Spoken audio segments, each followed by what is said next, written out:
this session, I'll be introducing another very important property of a differential amplifier. So this is called the common mode gain and the common mode rejection ratio. Now, it is called common mode since this is known by applying a common AC voltage to the two inputs of our differential amplifier. Now, if you recall, you were able to watch another video last time, and you were even able to repeat the derivation that at certain that at ideal conditions, voltage gain because of common mode signal, or the common mode signal voltage gain, will be always 0. But of course, we have also explained that transistors are not made to be perfect. There will be certain very small differences with each other, no? Such that if it has a beta of say 100 can't just be a perfect 100. It can be a 100.01, and this can be have a 100.02. So these imperfections in the transistors and even the design of the circuit itself, wherein one branch where we take our output has a resistor, while the other one, since this is a single-ended output, doesn't have a resistor.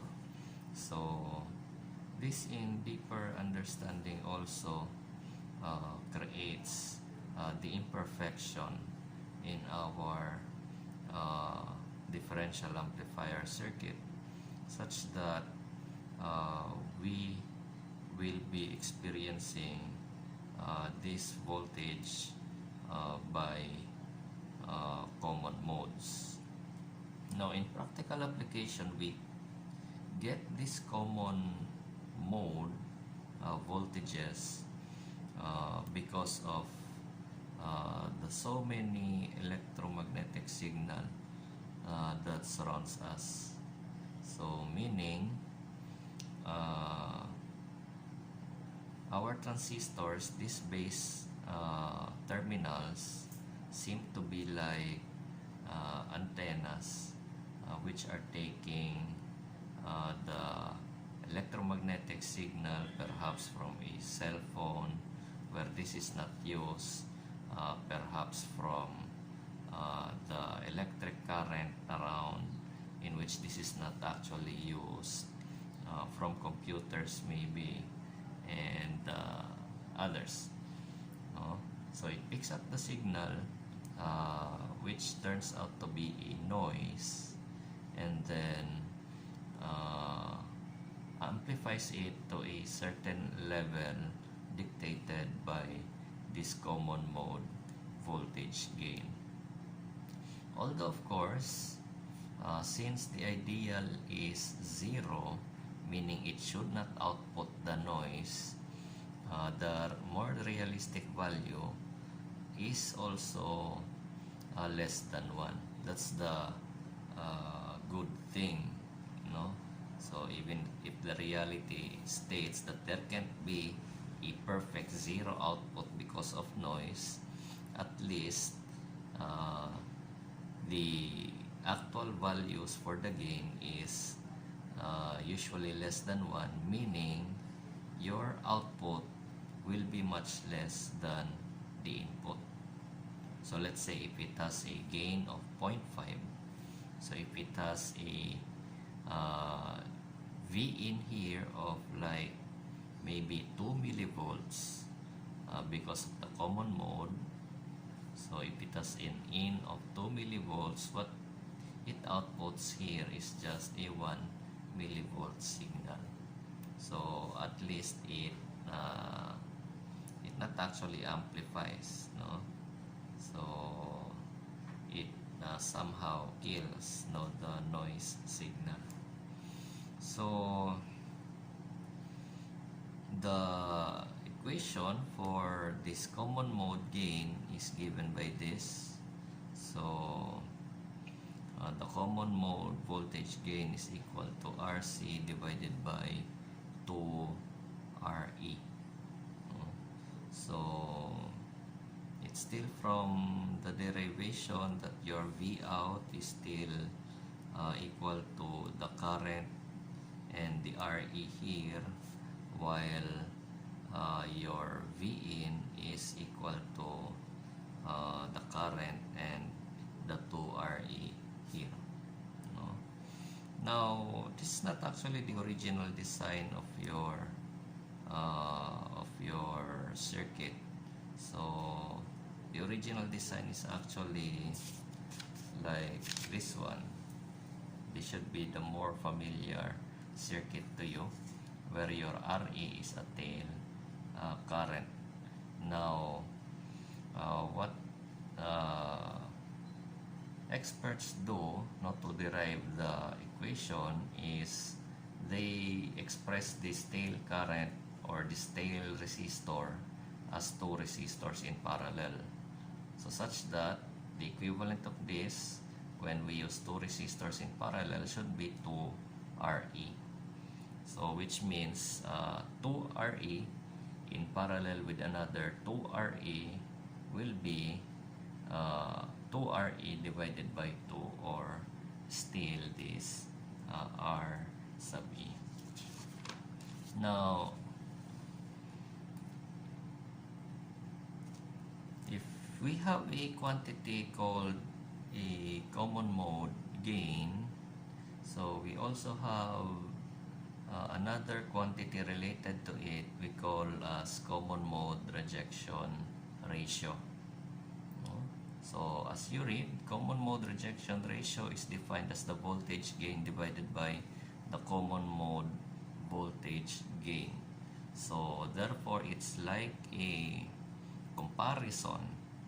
Common mode rejection ratio is much like of a comparison between your circuit's actual voltage gain, meaning the gain that you want to impose to your process signal, divided by the common mode voltage gain, which is the gain that is implemented on the noise. So this CMRR, since your voltage gain for the process signal should be much greater than your common mode voltage gain, which is the voltage gain for the noise, then your CMRR must have a large value.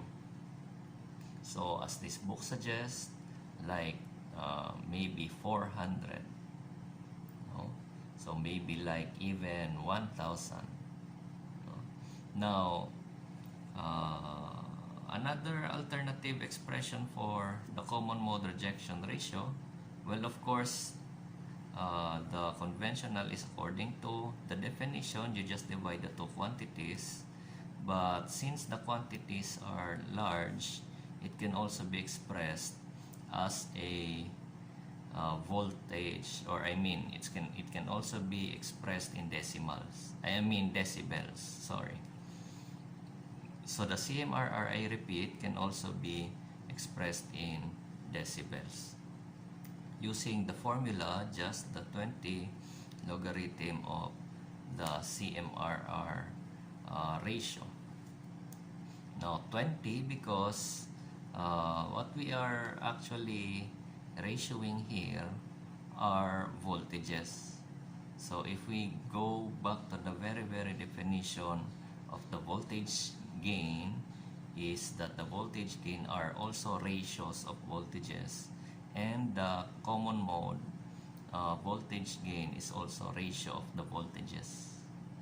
So since we are talking all about voltages here, then this should be 20 logarithm of the ratio. Okay, so some simple examples. Now let's try this second problem, 511. So we have a differential amplifier given that voltage gain is 150, common mode voltage gain is 0.5.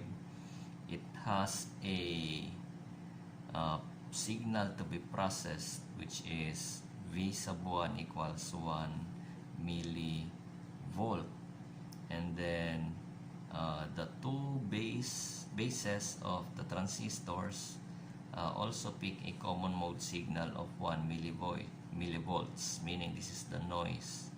So what is the output voltage? So to get that, then all you have to do is the process signal. If gain is applied, how much will we have? So this will be the process. You'll have 150 millivolts.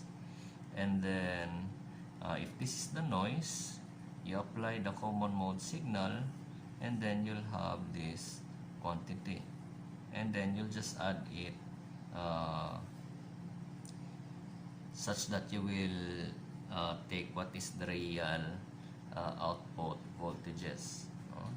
Now if we observe the problem, these quantities here, this 150 and 0.5, can actually be expressed as a common mode rejection ratio. So therefore this problem can be said as in figure 1522, CMRR is equal to what will be the quotient of this. I think this is 300, no?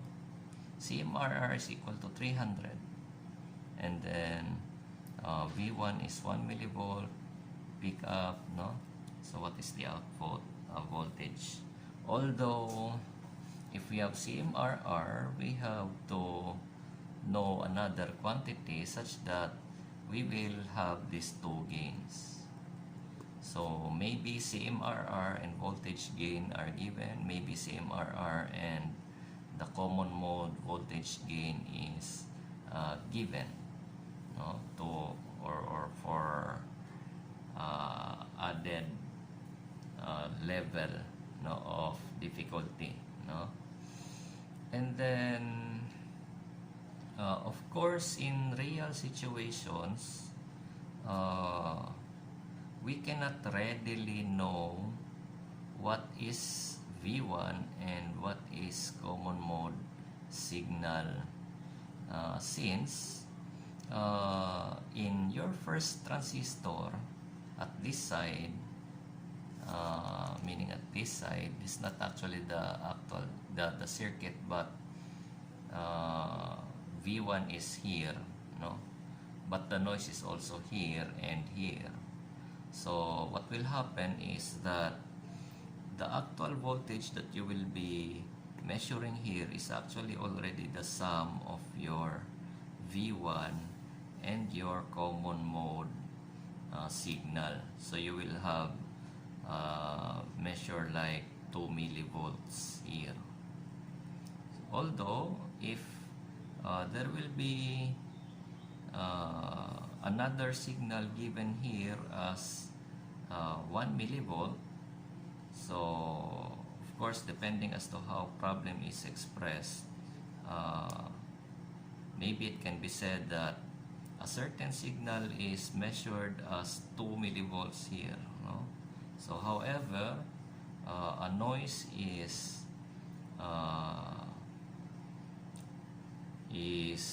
also detected on the base of the other resistor measuring to 1 millivolt. So these 2 millivolts that is detected here must be already the sum of the noise and the signal. So So anyway, these are pretty easy formulas. All you have to do is to remember, what is the voltage gain for the common mode signal and the common mode rejection ratio. So for this part, that would be it. I think this will just be additional quantities for you to remember, as we already had our discussions on differential amplifiers. So thank you.